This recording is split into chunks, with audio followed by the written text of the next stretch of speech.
Diane Diop qui a présenté donc le journal tout à l'heure sur la télévision Futur Média. Mesdames et messieurs, bonsoir et bienvenue à nouveau sur la TFM et nous en sommes à la deuxième partie de votre émission Soir d'info et nous avons comme invité M. Seydi Gassama. Seydi Gassama qui est donc le directeur exécutif de Amnesty International, la section Sénégal. Bonsoir M. Gassama. Bonsoir cher, alors merci de l'invitation. Merci à vous. Alors, vous le voyez donc, le titre Sénégal, journée sans presse déjà, donc demain, la presse dans son écrasante majorité a décidé d'observer, disons, une trêve, on peut l'appeler ainsi, en restant donc en ne publiant pas, en tout cas, les quotidiens ne vont pas publier, les radios ne vont pas émettre et également les télévisions ne vont pas émettre, aussi bien les sites. Alors, quel est votre commentaire déjà par rapport à cette situation qui, à mon avis, quand même prend des disproportions inégalées? Nous sommes très préoccupés par la situation de la presse qui peut-être n'est pas nouvelle mais qui s'est empirée depuis quelques mois. Évidemment, quand on parle de cette situation, on réduit tout à la question fiscale du paiement des impôts, mais je pense que les problèmes de la presse vont au-delà du paiement des impôts. Tout le monde est d'accord que chacun dans ce pays doit payer des impôts, personne physique ou morale. Mais les problèmes de la presse vont au-delà du paiement des impôts. Et aujourd'hui, les acteurs du secteur sont tous d'accord qu'il faut s'asseoir avec le gouvernement pour trouver des solutions aux problèmes structurels de la presse. Et c'est pour cela que nous voulons vraiment lancer un appel au gouvernement pour que très rapidement, au plus haut niveau, le président ou le premier ministre puisse recevoir les patrons de presse et entamer des discussions profondes pour que les réformes qui doivent être faites soient faites, les textes qui doivent être adoptés soient adoptés, afin que la presse continue à prospérer au Sénégal. La presse, elle est incontournable dans un État démocratique. Et il faut que tous les acteurs reconnaissent le rôle historique joué par la presse pour évidemment tous les progrès démocratiques que le pays a connus. La consolidation de la démocratie. Absolument, absolument. Je ne suis pas sûr qu'on aurait connu une alternance paisible en 2000, en 2012 également et très récemment en 2024, sans le travail important que la presse a fait pour que ces élections puissent être les élections libres, démocratiques et transparentes. Il faut ajouter à cela donc la contribution de la presse dans la formation de la conscience citoyenne dans ce pays. Aujourd'hui, le citoyen sénégalais, où qu'il soit, n'est-ce pas, est très bien informé sur les politiques publiques, sur les problèmes de société et se comporte aujourd'hui comme un citoyen vraiment plein et inquiet. Et donc, c'est pour cela qu'il faut qu'on s'occupe de la presse et de ses mots. Justement, vous l'avez évoqué tout à l'heure, disons, dans votre speech, en évoquant un petit peu, disons, les difficultés auxquelles les médias font face, notamment des difficultés liées à des problèmes économiques. Vous le savez, peut-être que le modèle économique des médias sénégalais sont, à mon avis, à revoir. Mais au-delà, est-ce que c'était vraiment opportun de secouer, disons, le cocotier en ce moment avec cette décision qui a été prise, disons, par l'État du Sénégal, de faire payer, par exemple, les impôts, même si c'est un devoir pour la presse, de manière générale, en tout cas, de payer, disons, sa dette envers le service des impôts? Et moi, je pense que la question du paiement des impôts, et je répète encore une fois, tout le monde doit payer des impôts, n'est que la conséquence du modèle économique extrêmement fragile des médias sénégalais. Il faut que les citoyens sénégalais se rendent compte que lorsqu'on achète un journal à 100 francs le matin, le coût de ce journal vaut beaucoup plus que 100 francs. Clairement. Et que ce journal, sans les soutiens des personnes de l'État ou de diverses sources, ne peut pas continuer à paraître. Essentiellement les annonceurs. Lorsque nous sommes chez nous et que nous regardons la TFM, sans payer d'abonnement, mais nous devons savoir que la TFM investit énormément de ressources pour pouvoir évidemment nous servir. Et ce n'est pas seulement un média privé, c'est également un média de service public. C'est pour cela qu'il faut que évidemment nous soyons conscients que ce modèle, il faut le revoir. Cela ne doit pas se faire de façon unilatérale. Il faut que l'État s'asseye avec les acteurs de la presse. Et je répète encore une fois que les acteurs de la presse sont disponibles pour s'asseoir avec l'État, pour discuter des problèmes. Ils ont toqué à la porte du chef de l'État. Absolument. Les informations que j'ai reçues, c'est qu'ils ont frappé à toutes les portes, à la présidence, à la primature. En tout cas, nous ferons ce que nous pouvons faire, nous, pour que ces portes puissent s'ouvrir. Justement, quel est l'intérêt justement de l'État de ne pas recevoir ces patrons de presse qui tapent à la porte depuis quelque chose pour être reçus? Je pense qu'il y a beaucoup peut-être d'incompréhension, parce qu'évidemment du côté des patrons de presse, il y a certains qui sont de bat-en-guerre, et cela ne facilite pas évidemment les choses. Je pense qu'il faut vraiment être dans de bonnes dispositions de tous les côtés. De part et d'autre, oui. De part et d'autre, et savoir que la presse, elle est nécessaire, elle est incontournable dans une société démocratique.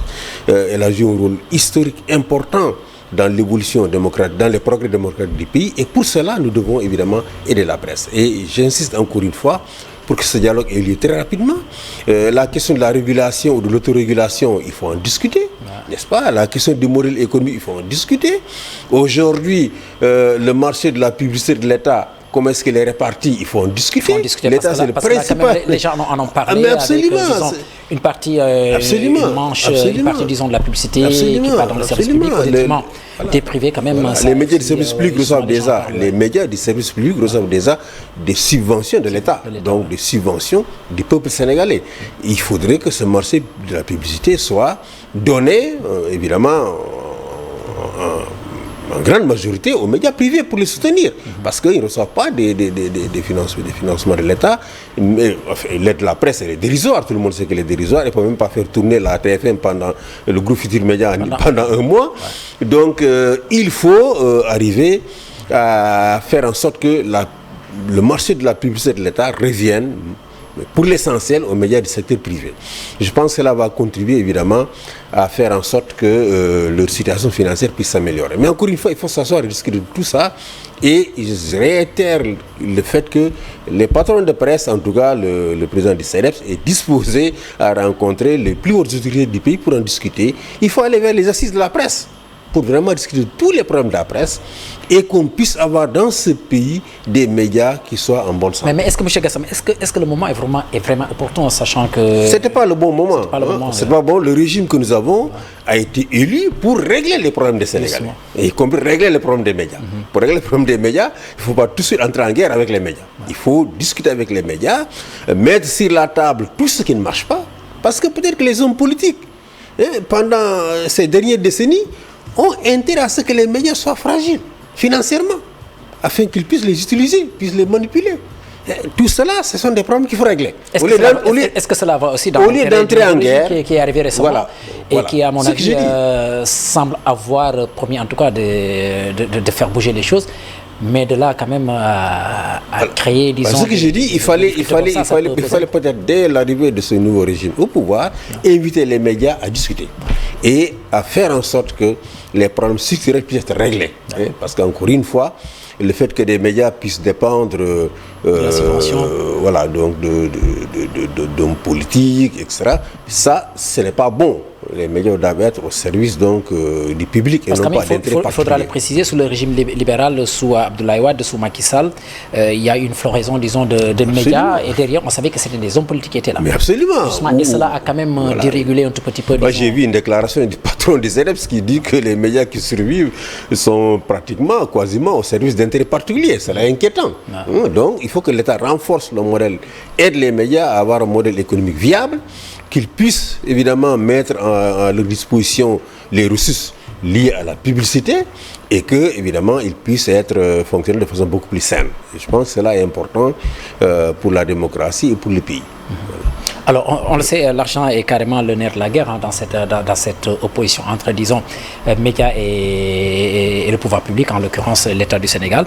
Alors, il y a eu cette histoire avec les impôts qui ont été posés, qui semble être, disons, un goulot d'étranglement, une manière de mettre la pression sur la presse, qui est pratiquement obligée de céder à la pression de l'État. Est-ce que cela constitue véritablement une bonne attitude de la part de l'État du Sénégal? Oui, moi je suis parfois étonné par les délais que l'on donne, la TDS qui donne à Walfadjri, je crois, 10 jours pour régler telle ou telle situation, le ministère de la Communication qui donne un délai d'1 semaine aux médias pour faire telle ou telle chose. Les délais sont parfois très courts, que vous avez l'impression que... Alors la question qui me vient tout de suite en tête, c'est de savoir ce que cherche finalement l'État. Voilà, donc évidemment c'est vraiment la question qu'on se pose, parce que l'État veut vraiment arriver à assainir le secteur des médias, il faut d'abord s'asseoir avec les médias. S'asseoir avec les médias, discuter de toutes les questions qu'il faut discuter, et je dis encore une fois, que les patrons de presse sont disposés à faire cette discussion-là. Et ensuite, s'il faut faire une amnistie fiscale, on fait l'amnistie fiscale et tout le monde démarre sur de nouvelles bases. S'il faut revoir le code de la presse, il faut revoir les conditions de création des médias au Sénégal, il faut revoir tout ça. Parce que aussi, certains journaux, on sait très bien qu'ils sont liés à des groupes de pression, ils sont liés à des hommes politiques, leur parution n'est pas viable. Mais ils paraissent quand même, parce qu'ils sont financés par des personnes qui sont derrière.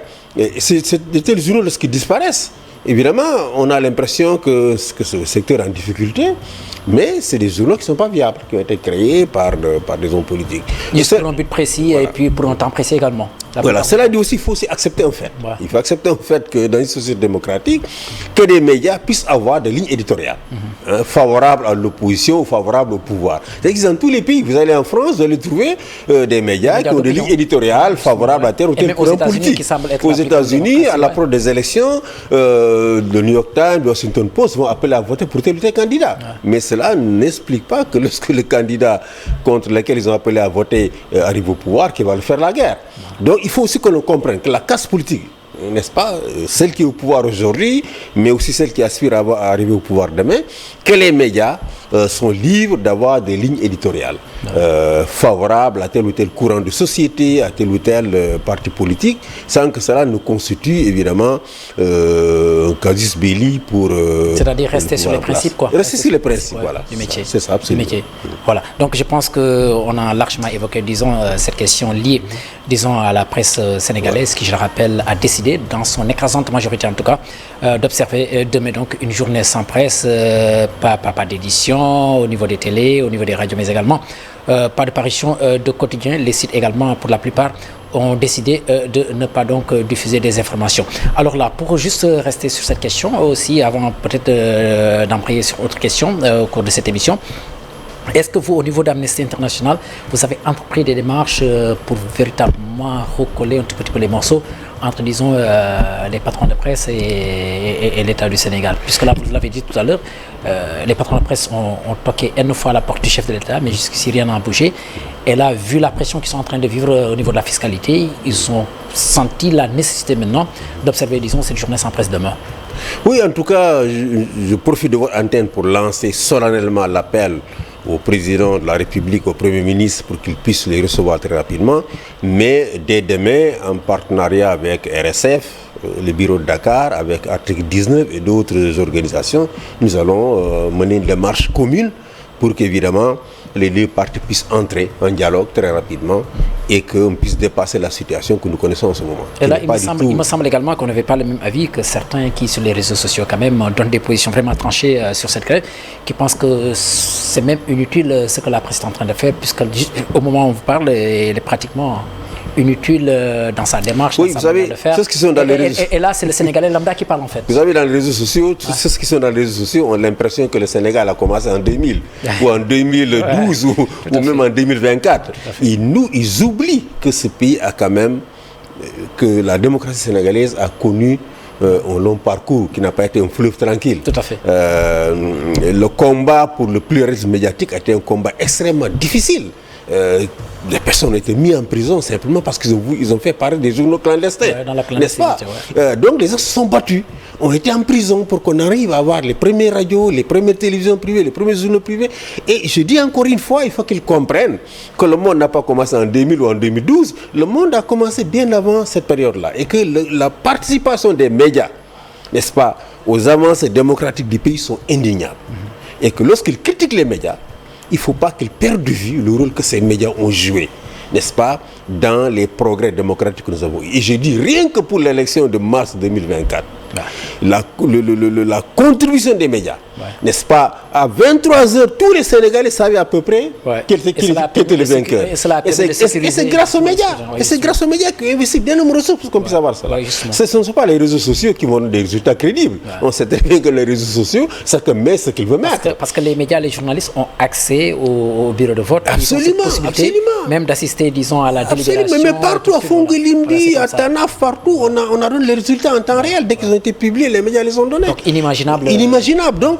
il ne faut pas qu'on oublie cela. Les réseaux sociaux ne pourront jamais remplacer les médias classiques. Ouais, clairement. Parce que même les réseaux sociaux, on sait qu'il y a une limite en ce qui concerne la fiabilité des informations qui sont dans les réseaux sociaux. Donc, il y a beaucoup de fake news. Absolument, absolument. Aucun organe ne va se baser sur des informations sur les réseaux sociaux pour proclamer tel ou tel candidat indépendant, gagnant. Mais on a vu ce que les médias ont fait. À 23h, à minuit, on savait déjà qui a gagné. Et les appels avaient déjà commencé à être lancés aux candidats du parti au pouvoir pour qu'ils reconnaissent la victoire du candidat de l'opposition. Donc, ça, c'est une contribution des médias. Ça a été encore plus déterminant en 2000.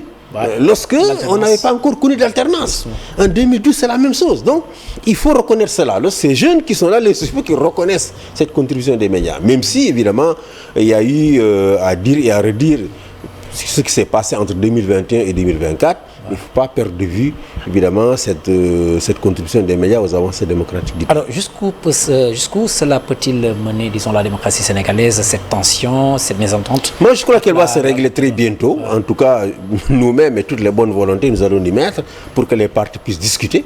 Parce qu'encore une fois, c'est notre rôle en tant que société civile de contribuer à ce que la démocratie puisse fonctionner correctement dans ce pays, que les droits et libertés puissent s'exercer correctement dans ce pays. La constitution de ce pays reconnaît la liberté de la presse. Il faut que nous continuions, évidemment, avec les pouvoirs publics à travailler ensemble pour la promouvoir. Donc nous allons, de notre côté, saisir les autorités, les plus hautes autorités du pays pour évidemment les exhorter à se mettre autour d'une table avec les acteurs de la presse à discuter et à faire en sorte que les mots de la presse soient évidemment, qu'une solution soit apportée aux mots de la presse. Justement, on espère en tout cas que cette démarche va aboutir pour mener, disons, à une solution définitive des difficultés que vit donc la presse actuellement avec ces histoires d'impôts, entre autres problèmes. Quand même, nous avons nos problèmes et ça, nous les reconnaissons quand même. Absolument. Alors, nous allons embrayer et puis parler d'une deuxième actualité, c'est celle-là liée à la déclaration de politique générale du Premier ministre. Va-t-il se faire Va-t-elle se faire ne va-t-elle pas se faire? En tout cas, la question, elle est là. Alors, nous voyons qu'au niveau de l'Assemblée nationale, il y a eu toute une tension entre, disons, la majorité à l'Assemblée et, disons, l'exécutif. Et aux dernières nouvelles, des démarches ont été entreprises pour permettre en tout cas de régler définitivement, disons, cet imbroglio permettant finalement au Premier ministre Ousmane Sonko de venir faire sa déclaration de politique générale à l'Assemblée nationale. Vous avez suivi certainement l'évolution de la situation. Qu'est-ce que vous en pensez déjà? Oui, moi je pense que c'était un débat totalement inutile. C'est une tension artificielle qui était créée par l'opposition qui était un peu chaos après mars 2024. Et qui voulait rebondir avec ce débat-là.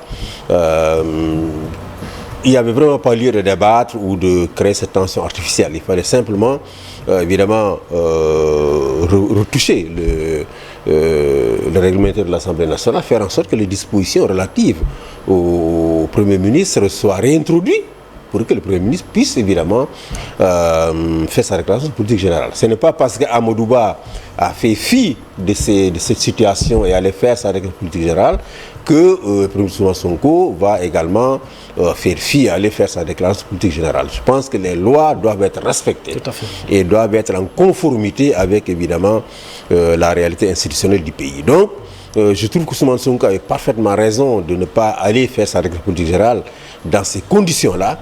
Il fallait évidemment revoir le règlement intérieur. Je pense que cela est fait ou doit être fait très prochainement et qu'il pourra aller faire sa déclaration générale. Il est mieux qu'il la fasse devant les députés. C'est cela que prévoit la Constitution du pays. La faire devant un parterre d'intellectuels ou dans un stade, de mon point de vue, est une mauvaise idée. C'est une mauvaise chose. Ça entre dans le cadre de la surenchère politique. Et je pense que évidemment les conditions seront bientôt réunies et qu'il pourra aller faire cette déclaration avant même qu'éventuellement le Parlement ne soit dissous. Justement, j'allais en venir parce que là, on en parle déjà qu'il faudra dissoudre l'Assemblée nationale pour permettre, disons, à l'exécutif d'avoir une majorité. Si toutefois on dissout l'Assemblée nationale, je précise qu'il y aura une élection anticipée permettant un petit peu de redistribuer donc les cartes et cela pourrait éventuellement permettre au régime d'avoir une majorité qui lui permettrait de gouverner tranquillement. Faudrait-il dissoudre ou pas, à votre avis? Vous savez, dans tous les pays du monde, lorsqu'un régime arrive au pouvoir, lorsqu'un chef d'État arrive au pouvoir et qu'il n'a pas la majorité, la première chose à laquelle il pense, c'est de créer les conditions pour avoir cette majorité. Vous ne pouvez pas mettre en œuvre votre programme, faire les changements que vous voulez faire si vous n'avez pas de majorité à l'Assemblée nationale. Et cette dissolution, il faut la faire le plus vite. Il faut profiter des momentum, n'est-ce pas, qui est créé par votre élection, pour évidemment dissoudre et espérer avoir donc une majorité à l'Assemblée nationale. Donc si elle était dissoute, je pense que cela entrait donc dans le cadre logique, n'est-ce pas, des choses. Évidemment, il faut juste faire en sorte qu'elle soit dissoute dans les conditions prévues par la Constitution, et que, évidemment, il n'y ait pas de vice de procédure. J'ai appris que le président avait évidemment saisi le Conseil constitutionnel pour, évidemment, avoir son avis sur une probable dissolution de l'Assemblée. Je pense que normalement cette dissolution devrait pouvoir se faire pour que le nouveau régime qui est élu, si les Sénégalais évidemment leur accordent de nouveau leur confiance, et j'espère qu'ils vont leur accorder parce qu'ils les ont élus pour qu'ils fassent ces changements-là, puissent avoir une majorité et puissent impulser tous les changements qu'on attend, les réformes que nous attendons donc de ce nouveau régime. Voilà. Y compris les réformes liées à la presse. Tout à fait, absolument. Ça fait partie du... Absolument, ça fait partie donc de la raison pour laquelle les Sénégalais sont élus. Ils ont été élus pour apporter des changements au pays. Ces changements, il faut les apporter avec une majorité à l'Assemblée nationale. Avez-vous véritablement espoir au vu, disons, des actes posés par le gouvernement qui vient à peine d'être installé en avril dernier et qui commence petit à petit en tout cas à marquer un tout petit peu son territoire. D'après ce que vous voyez, vous pensez véritablement qu'on peut vraiment espérer? Moi, je pense que pour le moment, on a toutes les raisons de faire confiance au régime qui est en place. Il ne faut pas oublier qu'ils sont quand même au pouvoir depuis 4 mois à peu près. Ouais. 4 mois. En 4 mois, vous ne pouvez pas, n'est-ce pas, sans majorité à l'Assemblée nationale, vous ne pouvez pas impulser les changements que vous devez faire. On devrait juste d'avoir la première réunion du Conseil supérieur de la magistrature et l'instauration évidemment du pôle financier qui va s'occuper de la réduction des comptes. Parce que ça aussi, il faut qu'il y ait une réduction des comptes. Nous avons beaucoup critiqué la CREI, elle a été supprimée. Et nous avons maintenant un pôle financier qui a été créé par Macky Sall d'ailleurs et qui va devenir très bientôt effectif. C'est une très bonne chose. Donc il faut qu'on leur donne du temps de mettre en place tous ces processus-là pour pouvoir juger. Pour le moment, c'est très précoce. N'est-ce pas, à moins de 6 mois, vous ne pouvez pas proclamer qu'un gouvernement a échoué. Moi, je pense que l'urgence pour le gouvernement aujourd'hui, c'est la campagne agricole. Ouais. Elle est cruciale pour l'autosuffisance alimentaire du pays. S'ils arrivent à faire en sorte que nous ayons une campagne agricole réussie, je pense que ce sera un élément de jugement. L'autre élément, c'est évidemment les inondations. On annonce beaucoup de pluie cette année. Il faut faire en sorte que les Sénégalais, n'est-ce pas, ne puissent pas connaître les souffrances qu'ils ont connues les années passées avec les inondations. S'ils réussissent à relever ces deux défis, je pense qu'ils sont bien partis pour éventuellement gagner les élections législatives. En tout cas, c'est tout le mal que l'on souhaite donc au nouveau régime, drivé par le président Bassirou Diomaye Faye plutôt, mais également par le Premier ministre Ousmane Sonko. Voilà, donc je pense qu'on peut déjà s'en arrêter là. Je veux juste parler du cas de Maniama Ndiaye, les avocats qui ont annoncé une plainte contre Maniama Ndiaye. Je vais être très clair, nous sommes pour qu'il y ait un débat politique civilisé qui repose sur des arguments, qui repose sur des idées, pas un débat politique en bas de la ceinture. Mais il faut savoir qu'encore une fois, que les dérives qu'on peut observer dans le champ politique, mais sont inhérents. Au débat politique. Lorsque vous êtes dans un débat politique, lorsque vous êtes dans l'opposition, n'est-ce pas, vous attaquez. C'est comme si actuellement, l'opposition se bat comme elle peut. Elle vient de perdre le pouvoir, elle se bat comme elle peut. Et dans cette bataille, évidemment, de survie, n'est-ce pas, elle peut commettre des erreurs. Alors là, vous conseillez aux avocats... Commettre des erreurs. Moi, je pense que c'est absolument inutile d'aller porter plainte contre Madiambal Diagne. C'est absolument inutile. Pour un délit qui est capable pour un délit pour lequel il est passible de peine de prison. C'est absolument inutile, c'est contre-productif. Ousmane Sonko n'en a pas besoin. Il faut que ses avocats cherchent à les en garder. Il n'en a pas besoin. N'est-ce pas? Il a entendu du n'importe quoi pendant ces 3 dernières années. Ça n'a pas diminué son aura. Au contraire, ça n'a fait que renforcer la sympathie des Sénégalais autour de lui. Ce n'est pas maintenant qu'un poste de Madiambal Diagne va être une catastrophe pour Ousmane Sonko. Donc, il faut que ses avocats cherchent à les en garder et que Ousmane Sonko lui-même, évidemment, renonce à cette plainte qui évidemment, ne fera que, évidemment, nuire à son image. Vous savez, l'image de Macky Sall a pris de sérieux coups. Justement à cause de ces emprisonnements d'opposants. Vous faites une petite dérive verbale, on vous arrête, on vous met en prison. C'est cela qui a rendu Macky Sall impopulaire. Et finalement, il a fait perdre le pouvoir, il a amené à se retirer de la présidentielle et à son camp à perdre le pouvoir. C'est donc l'erreur qu'il ne faudra donc, il faut éviter de faire cette erreur. Mais il faut que les gens se calment. Et sachent que, évidemment, cela ne sert absolument à rien. Et d'ailleurs, nous appelons à ce qu'évidemment, pour toutes ces infractions liées à la liberté d'expression, diffamation, injure publique, offense de l'État, que pour toutes ces infractions-là, que les peines de prison soient supprimées. Et que les gens, lorsqu'ils se sentent diffamés, puissent porter plainte au civil et obtenir des dommages et intérêts. Donc c'est l'appel que je voulais lancer. Et puis peut-être dire un mot sur l'histoire du foulard islamique qui a un peu empoisonné la vie, le débat public ces derniers temps. Je voudrais simplement dire qu'il faut que dans ce pays, on comprenne qu'il y a des questions qui doivent être traitées de façon politique et d'autres qui relèvent évidemment de la justice. Dans tous les pays du monde, au Maroc récemment, lorsqu'une école française a refusé d'admettre une jeune fille voilée, évidemment, la famille de la jeune fille a saisi les juridictions marocaines qui ont rendu une décision. Donc il faut que ce débat-là, on l'arrête et qu'on arrête de le politiser. Et ça reste quand même un danger. Les familles des jeunes filles qui seraient refusées par n'importe quelle école, je crois d'ailleurs que la plupart des écoles chrétiennes du Sénégal ne le feraient pas. Moi, j'ai fait une partie de mes études dans le privé catholique. Il est inimaginable qu'une jeune fille soit renvoyée parce qu'elle porte un voile.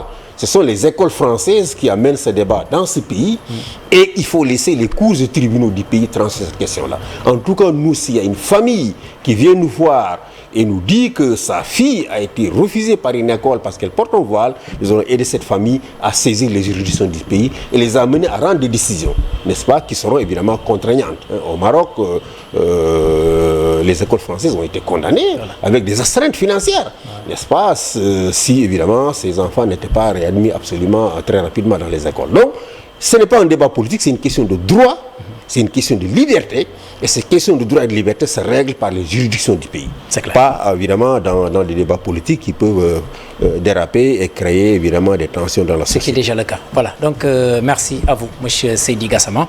Je rappelle que vous êtes le directeur exécutif d'Amnesty International Section Sénégal. Merci d'avoir répondu à notre invitation. Merci beaucoup. Merci à vous d'avoir suivi la télévision Futur Média. Les programmes se poursuivent. Au revoir.